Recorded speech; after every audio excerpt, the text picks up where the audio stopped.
Guys, usually I cut this part out, but I'm using my old camera and I don't have the little clicky thing to autofocus. So I am literally using a trash can to autofocus. This is my life and this is my art channel. What's up guys, it's Ray here and welcome to what is probably one of the most highly requested videos on my channel. Besides the Ohuhu markers, I think that these markers are by far one of the most requested. And these markers are the Crayola Blend and Shade 14 count markers. Now these markers, they retail for $20 at Target or wherever. I haven't actually seen them anywhere else. In fact, last time I checked, they weren't even on Amazon. But I was able to find them at good old Target. Now these markers are very, very special because they're not just like any other Crayola marker. No. These babies are basically Crayola's version of Copics. And the thing about these markers is that I have seen so many different reviews on these markers. I have seen people who really love these markers. I've seen people who are kind of in the middle, like they don't think they're the best, they don't think they're the worst, they're just kind of eh. And on the total opposite scale, I've seen people who absolutely hate these markers. And so today I thought I'd give my 2 cents on these markers since they are so widely available at any grocery store. They're so cheap in price and supposedly they blend and shade. Now, if you really love these markers or you really hate these markers, whatever the outcome is, you do you, boo-boo. You do your thing. And of course, guys, before we jump right into it, I do like to do a little self-promo of my art Instagram. There you can keep up with all my life, see all my new artwork as well as my old artwork dating all the way back from 2012. You can see how I progressed. The last image I drew was this David Bowie, which I am so proud of. Like David Bowie, so fine. I will leave all the links down below. So yeah, with that being said guys, let's go ahead and try these babies out.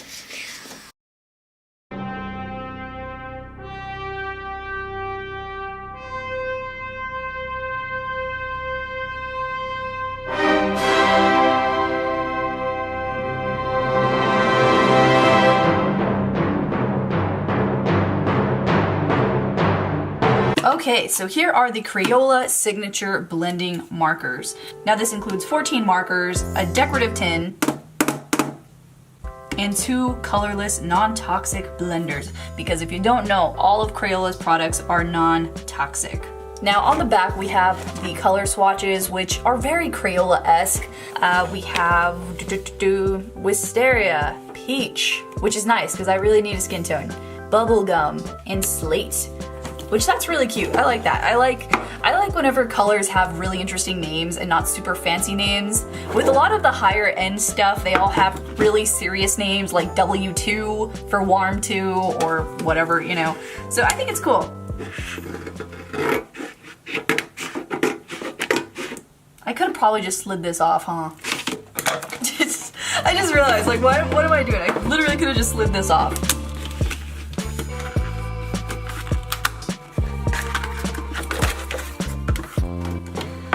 Okay, so here they are. There's some really nice packaging / art on the front. If you look closer, it has the detail that says Crayola, which I love the tin packaging. It feels more expensive than just like the standard box packaging. It feels more fancy. It feels more expensive and upscale. So let's see what's inside for us. Oh, I was not expecting that. I was expecting them to be like that. That's strange. Love my sweater. Ooh, these are really nice. I am so into this packaging. Come through, Crayola. Come through. Oh, it's over. I did not know these were brush nibs. Ooh, that's nice. Brush nibs are my #1 thing. Like when I look for stuff that I'm going to be doing art with, I want to have brush nibs. That way it can blend like nobody's business. So that's a great move on Crayola's part. Go Crayola. So far, these are awesome. And these must be the colorless blenders right up in here. Now, I'm really excited to use these. Now, they're not technically blenders, they're technically color removers. I saw on the website.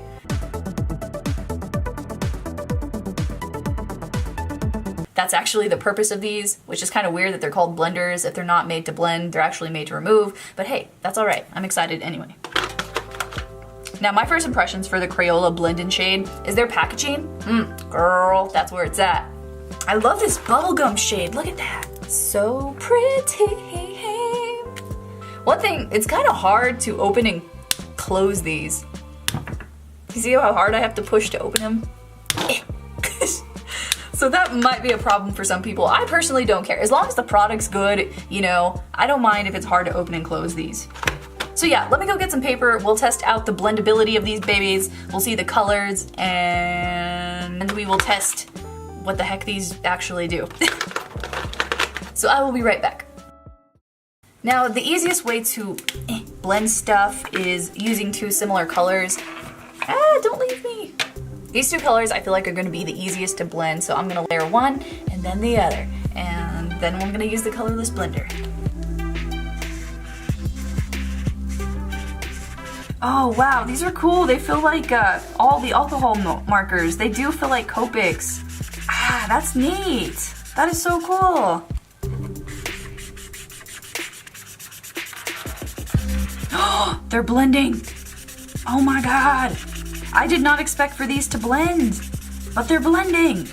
What is this? I was expecting, I'm not gonna lie guys, I was expecting these markers to suck.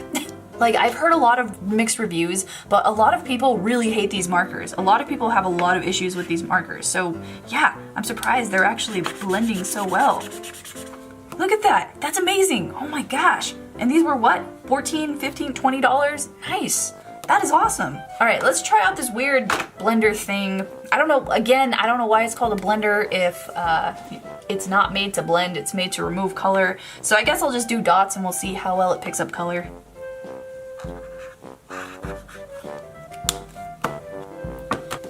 Yikes. Even though this is called a colorless blender, it's not supposed to blend, it's supposed to pick up color. I put little dots right here to see how well it picks up color, but I don't even think you can see that. I don't think one layer did anything. And this over here is like 20 layers, and it just feathered out all over the place and didn't really do much. So yeah, we are not going to use the colorless blender because it's...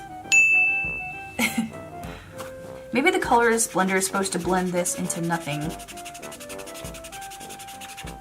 Oh god, that looks terrible. Oh my god, this thing, okay.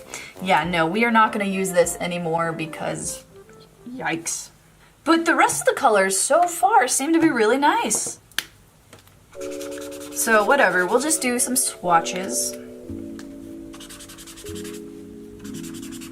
Oh girl, oh girl. Dude. Oh, dude. Oh, look at this, look how dark that, oh my god. Do you see that? Are y'all seeing that right now? Look how rich and flat that blue is. Oh my god, that is... What? What is this? I am amazed with this blue right now, especially for the price. So I'm gonna compare it to a marker that is similar in price and also kind of a similar color. Just to show you guys like the differences between like the streakiness. Like, are you seeing this right now? That is such a difference. Oh my gosh. Now, given the other colors weren't as perfect as that one, but man, that's really, really nice. Like, I'm uncomfortable. That's how nice this is. What? Okay, continue on the swatches. So far, they seem to be good. I love this yellow. It is so beautiful in real life. It's literally highlighter color, which I have been looking forever for an alcohol-based marker that is as bright as a highlighter. So thank the heavens above. Oh no. Is this the peach? Darn it. It looks like a skin tone, so I was hoping it would be a skin tone, but it's way, way bright. It's much more like a neon yellow. It's closer to my nails than it is to my actual skin tone. That's kind of disappointing. I was planning on drawing a person because of the skin tone, but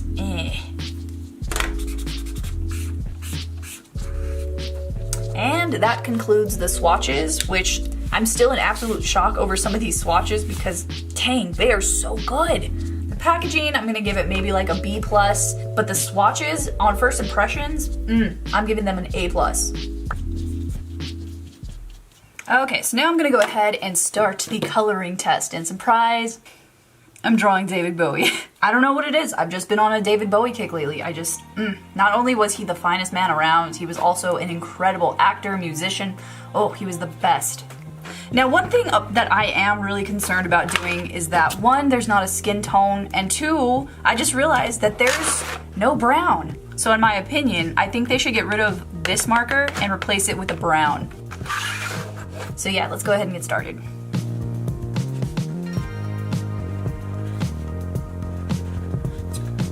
So with these markers, the first layer is not really opaque, so you're gonna have to go through at least 3 or 4 different times to get the full opacity. Now another point as to why there's no brown, that's really gonna suck because all these colors are like neon colors. So there's not gonna be any transition. It's just gonna be straight bright right next to a heavy black. So that's gonna look kind of weird.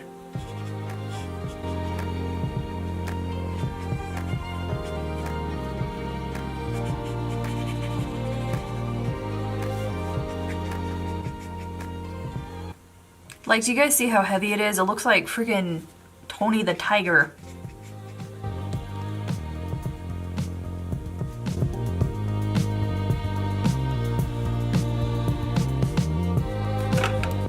Now I'm gonna try to blend it out, some of this harshness with the orange, but I highly doubt it's gonna mix because black is such a heavy color. Yeah, it's not gonna mix. And I'm not really into that like heavy contrast, and there's not that many transition colors, so I'm just gonna have to use this colorless blender to remove some of the color to maybe make some highlights, kinda, sorta.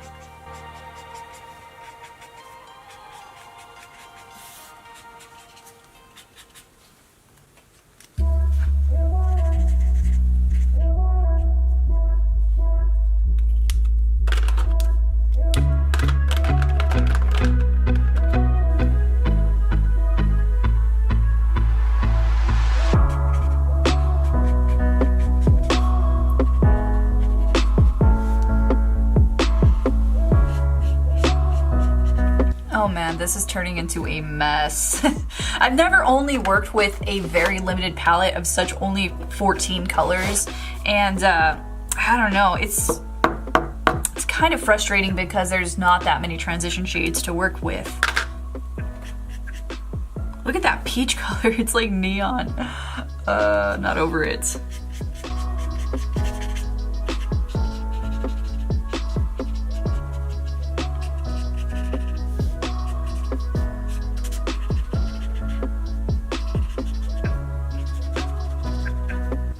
This is basically turning into the highlighter challenge. You know, at first I was really excited for how these all blend together. I don't know, I'm starting to lose how I feel about these. I'm like, these are very difficult to work with.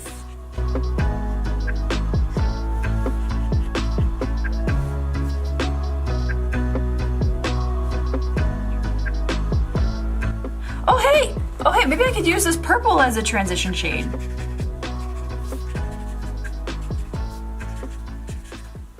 Ground control to Major Tom, we have an idea.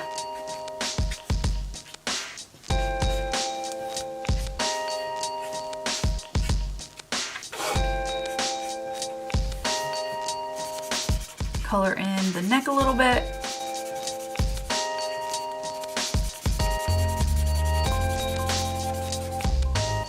Oh dude, it's feathering, oh my god. That's really not good.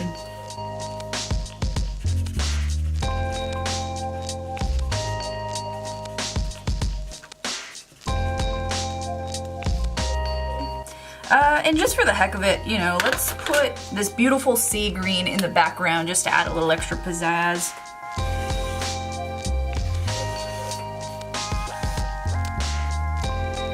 What the heck? Oh, that makes me so mad. Like whenever you open it too hard, which you kind of, like I mentioned earlier, they're kind of hard to open, it splatters all over the place. Ah, that's super annoying.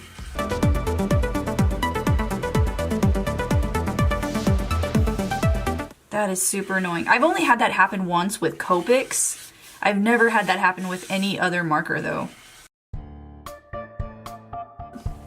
Okay, so here's the finished David Bowie drawing, and I'm about to throw a curveball to you guys. Before I show you this curveball, let me explain. I was very excited swatching these, I was very excited opening these and looking at the packaging, but it wasn't until I started drawing that I noticed something was not quite right. I noticed the colors didn't really mix well. I noticed there wasn't that many transition shades. Now just to make sure I wasn't crazy, make sure I wasn't rusty with things, make sure I was doing a thorough enough review, I decided that not only should I draw one David Bowie, but I should draw 2 David Bowies. Now these are made with the Ohuhu markers, which are $20, same price as these, except a little bit cheaper because they're 20 for 20, free shipping on Amazon. And right off the bat, you can clearly notice there's some really huge key differences with these markers. Now both of these markers, they swatch beautifully. Clearly, as you can see, the colors in both are incredible. Although, I think I know why there is one huge difference between the two. And it has everything to do with non-toxic. Now I've looked high and low and nowhere does it say that these markers are alcohol markers. And if you guys remember, they're completely non-toxic. All of Crayola's products are completely non-toxic.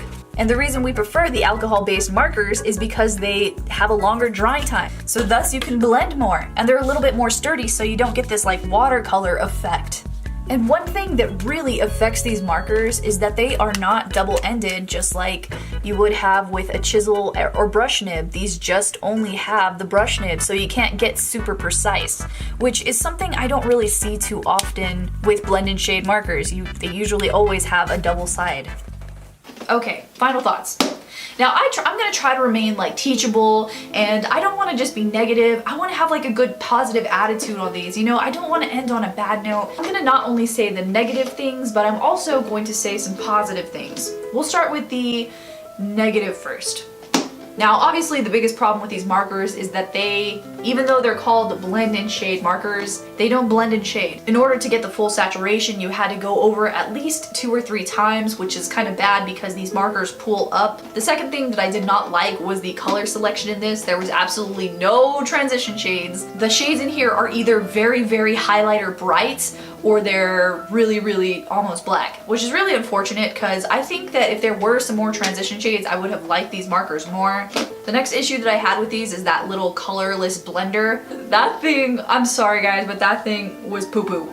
It didn't work, it didn't blend, it didn't really take away color, it didn't really do much of anything. Even whenever I tried to overlay it on existing colors, it didn't do jack. And the reason I'm being so harsh on these pencils is because on Amazon you can get the 40-piece of Ohuhu markers, which are half the price of these, more colors, and insane better quality. And I love Crayola. I love Crayola so much. I will stand for them till the day I die. It's just that their signature series, so far the color pencils have been bad, so far the markers have been bad, and it just seems to be like a continuing pattern. In my opinion, I feel like these are less about quality and more towards selling to the target audience of adults. Now, on to the positive things about these markers. I really enjoyed the tin. I really enjoyed some of the neon colors. I think those are kind of hard colors to get in markers in general, so ooh, I was so happy when I saw those. And the last thing that I really liked is just like the presentation of these markers. I think these markers are so pretty, they're so cool. Oh god, I just remembered another thing I don't like about these, and that's the lack of dual tip. So who do I think these markers are for? I think you would really like these markers if you're an illustrator and you don't do too much blending. I think you would really like these markers if you enjoy coloring. I think you would enjoy these markers if you are like myself from a very small town and maybe you don't have an Amazon account but you do have a Target. You could just run out to the store and go get these. Like, that's so convenient. And the last person who I think might enjoy these markers are an absolute beginner. Markers in general are probably one of the more expensive mediums out there. So these for 20 bucks, you know, that's not bad. I think these would be fun to mess around with. So anyway guys, that's my 2 cents. I hope you enjoyed this review. Let me know what you guys would like me to review next. And yeah, thank you so much again for watching, and I will see you next video. Bye!